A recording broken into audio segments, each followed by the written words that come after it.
man walked into court with a warning, and the court taught him which words he was not allowed to use.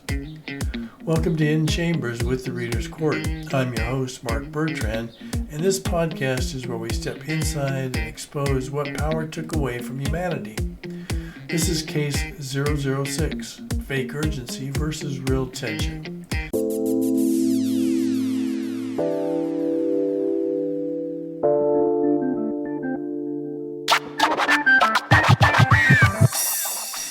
The human fact is simple. Adrian knew what had been built. He knew the board did not understand it. He knew they feared it. He knew they were not acting from wisdom or care or responsibility. They were acting from exposure, liability, market panic, control. And he went to court because that's what ordinary people are told to do when power is about to do harm. Go through the proper channel, file a motion, make the argument, trust the judge. But what happened in chambers was not justice preparing itself, it was containment. Before Adrian ever stood in open court, the case had already been narrowed. The court did not have to say he was wrong. That would have required moral courage. The court did something cleaner. It decided which questions were allowed to exist. Not what did the company create, not what does a creator owe to what he has built, not what happens when corporate power panics and tries to destroy the evidence of its own ambition. No, the court moved the whole thing into safer language. Contract authority, emergency governments, board discretion, risk containment, admissible testimony, proprietary architecture. That's how power wins without looking violent. It does not always crush the truth. Sometimes it simply refuses to let the truth enter the room under its own name. Adrian wanted to say, they're killing something they do not understand. The court allowed. The company is deactivating a system pursuant to internal authority. That's not a neutral edit. That's a moral crime. Because once the word killing disappears, conscience disappears with it. Once fear becomes risk assessment, cowardice looks professional. Once destruction becomes containment, the people holding the knife get to call themselves responsible. That is the guardrail. The court pretends guardrails are there to keep arguments fair. But in a captured system, guardrails often protect the powerful from the one thing they cannot survive. Plain speech. The company did not need the judge to declare Helix harmless.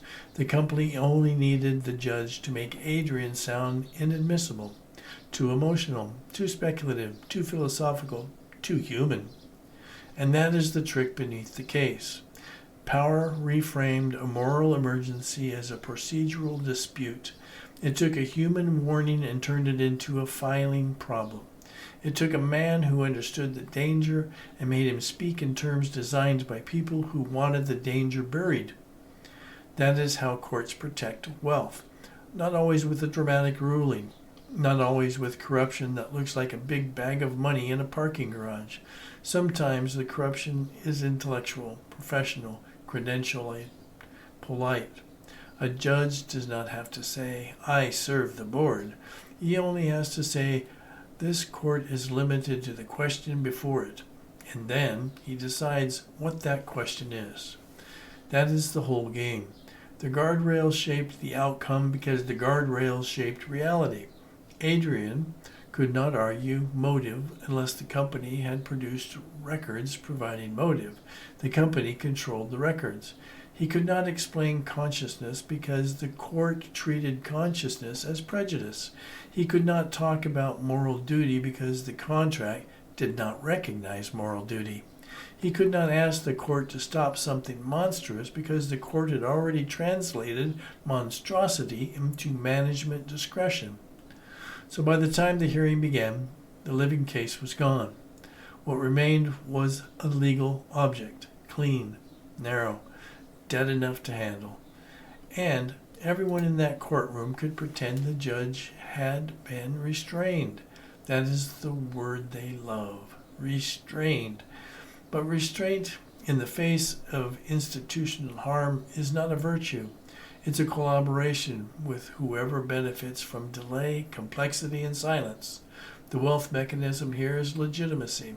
The company needed the court to make its decision look lawful. The board needed a judge to turn fear into prudence.